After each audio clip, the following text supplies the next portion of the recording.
दोस्तों, मेरा नाम है आसिफ। मैं आपका ग्रो इंग्लिश क्लासेस में स्वागत करता हूं। अभी तक हमने पढ़ा है कि अगर आपका subject I we you they और प्लूरल हो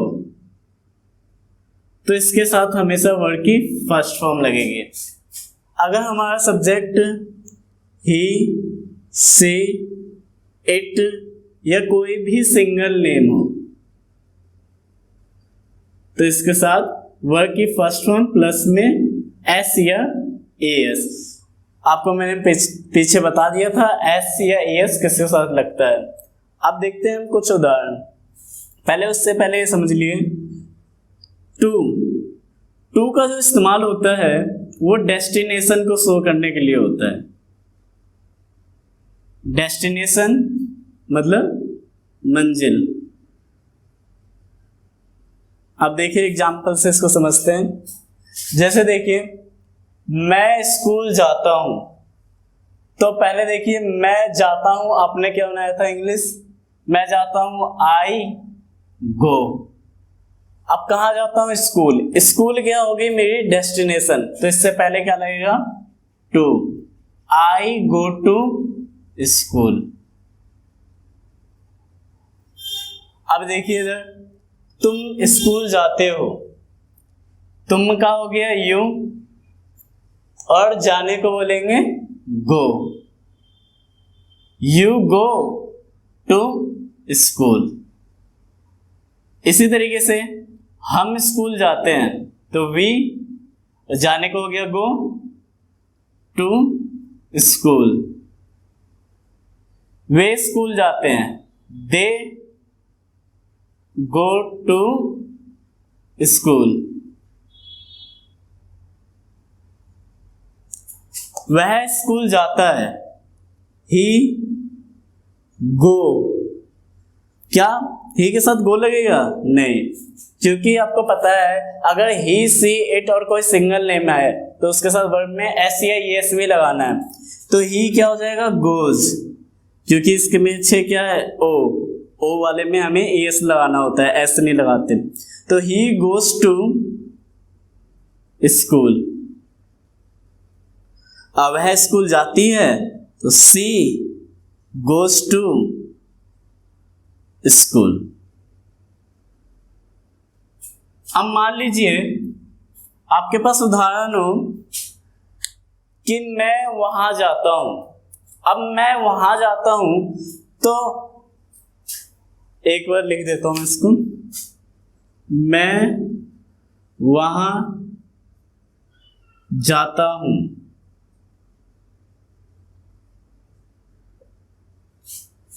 मैं के लिए हो गया आई और जाने को कहेंगे गो। आई गो टू देयर। क्या टू लगेगा यहां पे?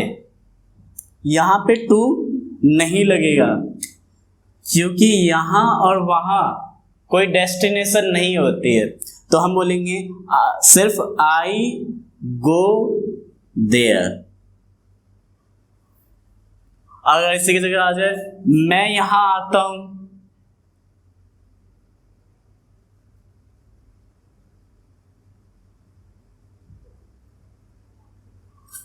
तो हो जाएगा आई कम हेयर। अब इसे देखते हैं एग्जाम्पल को। मैं उठता हूं, आई गेट अप। इसी तरीके से अब देखिए कितना मतलब सिंपल तरीके से हम बना सकते हैं सेंटेंस को।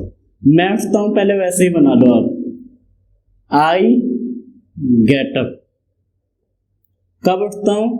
सुबह, इन द मॉर्निंग।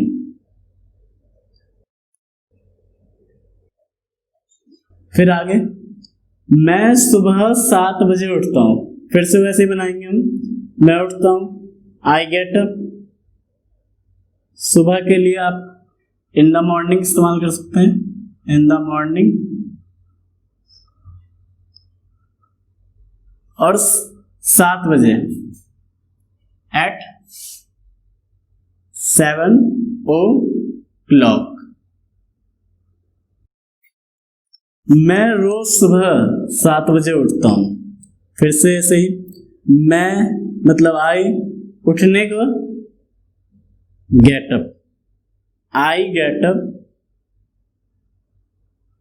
और आप इसको पीछे से ही बनाते आ सकते हैं। देखिए पहले स्टार्टिंग कर लेंगे मैं, फिर पीछे से आते हैं बनाते हैं। उठने को हो गया गेट अप, 7 बजे, एट 7 o'clock। कब? हर रोज, एवरी डे।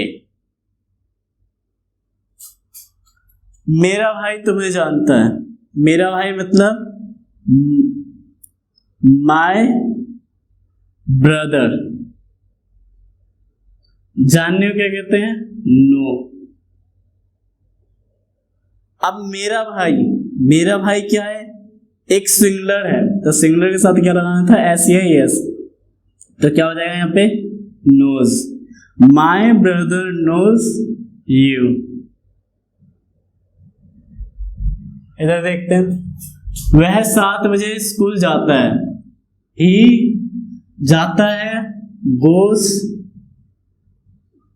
कहाँ जाता है? To school. He goes to school कितने बजे? 7 बजे, एट 7 o'clock। मैं उसे पढ़ाता हूं। आई, पढ़ाने को क्या बोलेंगे? टीच। आई टीच, और उसे के लिए हिम। I teach him. उसकी बहन रोज सुबह व्यायाम करती है। उसकी बहन मतलब हिज सिस्टर। पीछे से व्यायाम करना मतलब टेक एक्सरसाइज।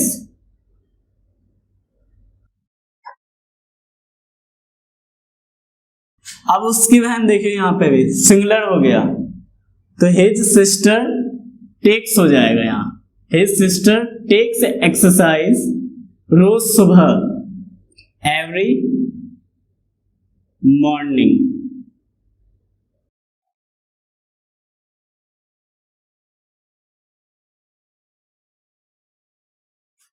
ऋतिक रोशन बहुत अच्छा नाचता है। Hrithik Roshan dances very well.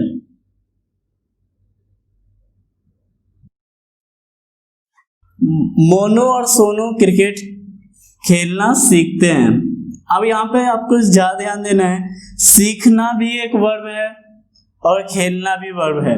तो जब भी दो वर्ब आएगा तो उसके बीच में हमें टू लगाना होगा। और कंफ्यूजन यहाँ होती है कि खेलने की वर्ब पहले आएगी या सीखने की। तो वैसे ही आपको पीछे से बनाना है। तो पहले कौन सी वर्ब आएगी? लर्न, और इसी में एस या यस लगाएंगे। जैसे देखिए मोनू एंड सोनू, तो क्या हो जाएगा? मोनू एंड सोनू सीखते हैं, लर्न। क्या सीखते हैं? टू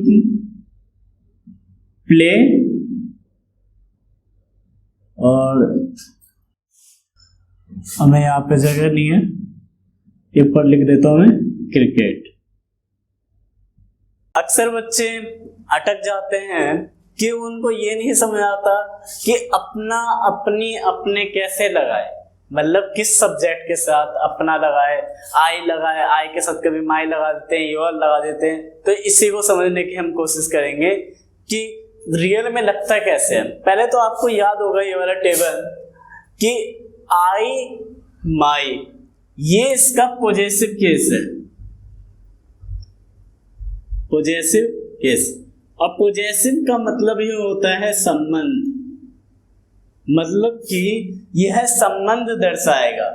अगर किसी सेंटेंस में सब्जेक्ट अगर आपका आई है तो आपको अपने शब्द के लिए माई लगाना है, और अगर किसी सेंटेंस में यू है आपका सब्जेक्ट तो आपको योर लगाना है। इसी तरीके से वी है तो आर लग जाएगा, दे है तो देयर लग जाएगा, ही है तो हिज लग जाएगा, और शी है तो हर लग जाएगा। अगर इसी तरीके से मान लीजिए किसी लड़के का नाम है, जैसे राम हो गया, अब राम है लड़का तो इसके लिए क्या लगेगा, हिज लग जाएगा। और इसी तरीके से मान लीजिए अगर सीता हो गई तो सीता के लिए हर लग जाएगा। और मान लीजिए किसी सेंटेंस में दे रखा हो, सीता भी दे रखा हो एंड राम दे रखा हो, या मान लीजिए राम एंड श्याम दे रखा हो, तो हम अपने के लिए क्या लगाएंगे? इसके लिए सबसे आसान है कि आप अपने वर्ड के लिए देयर का इस्तेमाल करेंगे। आप अगर ऐसा मत समझिएगा कि अगर सीता और गीता है तो उसके लिए आप हर का इस्तेमाल कर दोगे, नहीं। सीधी सी बात यह है, एक से अधिक जब भी हो जाए, प्लूरल हो जाए, अगर प्लूरल होता है और प्लूरल का अपना शब्द लिखना है तो आपको क्या इस्तेमाल करना पड़ेगा? देयर, यही देयर इस्तेमाल करना है, ठीक है। आप देखिए, समझते हैं इसको एग्जांपल से। मैं अपना काम करता हूं, अब मैं तो आई हो गया, करने के लिए do, I do my work. अब इसी तरीके से तुम अपना काम करते हो, यू डू योर वर्क। हम अपना काम करते हैं, वी डू आवर वर्क। वे अपना काम करते हैं तो दे डू देयर वर्क। वह अपना काम करता है, ही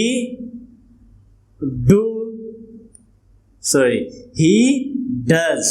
क्योंकि ही जो है फिर से सिंगुलर हो गया और सिंगुलर के साथ आपको क्या लगाना है? एस, तो ही डज हिज वर्क। अब सीता वो लड़की है तो सी डज हर वर्क। आपने यहां देखा कि अगर सब्जेक्ट मेरा आई है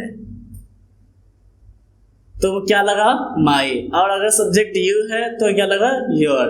इसी तरीके से देखिए, वी है तो आर, दे है तो देयर, ही है तो हिज और सी है तो डज। अगर इसी में आप उदाहरण समझ सकते हैं, मान लीजिए यहाँ किसी लड़की का नाम होता, मान लीजिए सोनिया। सोनिया अपना काम करती है तो सोनिया डज हर वर्क हो जाता। और अगर कोई लड़का है, मान लीजिए सोनू अपना काम करता है, सोनू डज हिज वर्क। आपको एक प्लूरल का एग्जांपल समझा देता हूं मैं।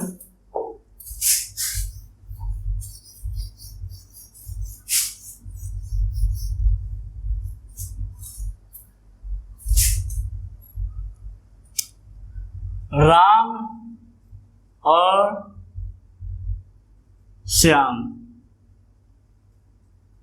अपना काम करते हैं।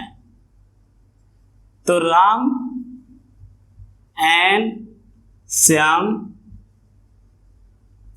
आप बताइए डू आएगा या डज आएगा? अब राम और श्याम दो हो गए प्लूरल, तो इसीलिए क्या लगाएंगे हम? Do. Ram and Shyam do their work. इसी तरीके से अगर किसी दो लड़की का भी नाम हो,